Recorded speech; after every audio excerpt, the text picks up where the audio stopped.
Hello friends, સ્વાગત છે તમારું મારા કિચનમાં। આજની હું આ રેસીપી લાવી છું ગુજરાતી ફેમસ ડિશ મેથીના મુઠિયાની રેસીપી છે, જે ખૂબ જ સરળ છે, બનાવવામાં ખૂબ જ ટેસ્ટી બને છે અને બહુ સોફ્ટ બને છે। તો ફ્રેન્ડ્સ, વિડીયોને બિલકુલ સ્કીપ કર્યા વગર તમે જોશો તો ચાલો આપણે શરૂ કરીએ।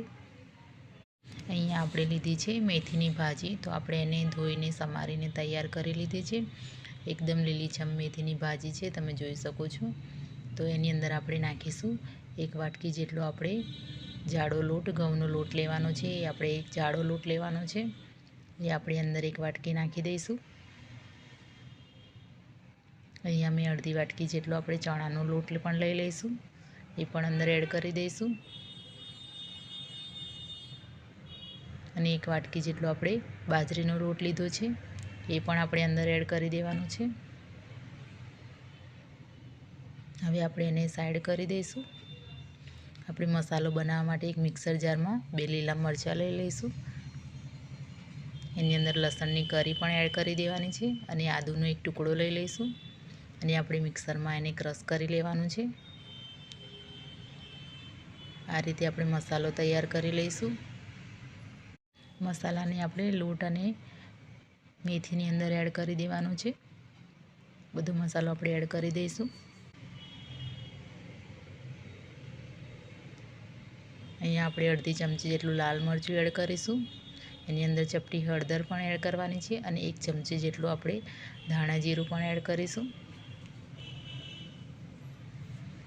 અહીંયા આપણે અડધી ચમચી જેટલું જીરું પણ લઈ લેવાનું છે।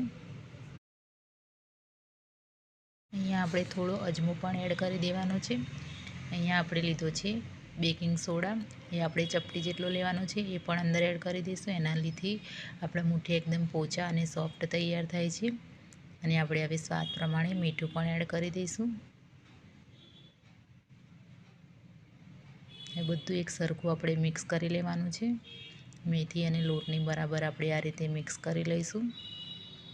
મિક્સર જારની અંદર આપણે પાણી નાખીને આટલું જ પાણી આપણે અંદર એડ કરવાનું છે, બીજું પાણી આપણે એડ નથી કરવાનું, નહીં તો આપણો લોટ એકદમ ઢીલો તૈયાર થશે। હવે આપણે લોટને બાંધી લઈશું।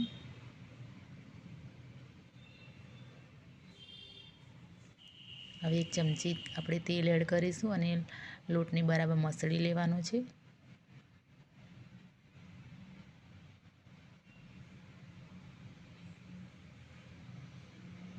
તો તમે જોઈ શકો છો આપણો લોટ તૈયાર થઈ ગયો છે।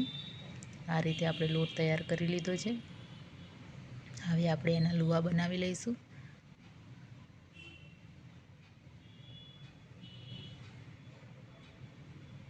અને આ રીતે આપણે દબાવીને મુઠિયાનો આકાર આપી દેવાનો છે। આ રીતે ગોળ રીતે કરીને, રાઉન્ડ કરીને આપણે આ રીતે મુઠિયા તૈયાર કરી લઈશું।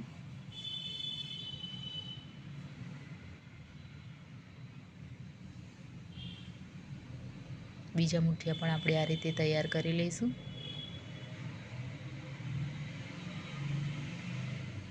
બધા મુઠિયાને આપણે આ રીતે બનાવીને તૈયાર કરી લીધા છે। અહીંયા એક તપેલીમાં આપણે પાણી ગરમ કરવા મૂકી દીધું હતું, એની ઉપર આપણે એક કાણાવાળી જાળી મૂકી દઈશું। હવે એની પર આપણે તેલ લગાવી દેવાનું છે।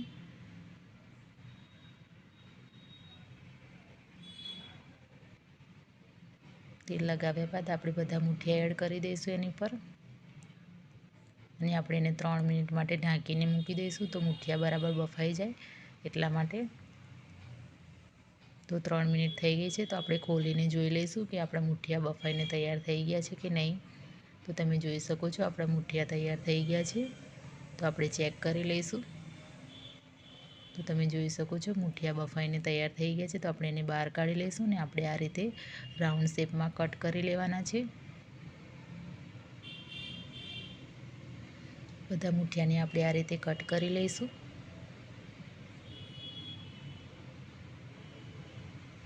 હવે મુઠિયાનો વઘાર કરવા માટે આપણે એક વાસણમાં તેલ એડ કરવાનું છે।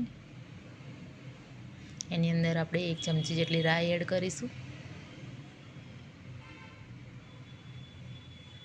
એની અંદર આપણે કડી પત્તા અને લીલા મરચાં 2 લીધા છે, એ પણ અંદર એડ કરી દેવાના છે।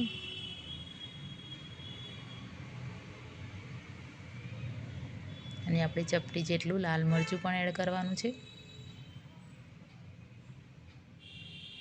અહીંયા મેં સૂકા ધાણા અને આખા તલ લીધા છે, એ પણ આપણે એડ કરી દઈશું। હવે બધા મુઠિયા આપણે એની અંદર એડ કરી દેવાના છે। બધા મુઠિયાને આપણે વઘાર સાથે મિક્સ કરી લઈશું આ રીતે। હવે આપણે એની અંદર બધા મસાલા બેલેન્સ કરવા માટે આપણે ચપટી આપણે ખાંડ એડ કરીશું। એની અંદર કોથમીર પણ એડ કરી દેવાની છે। બધું એક સરખું હવે મિક્સ કરી લઈશું।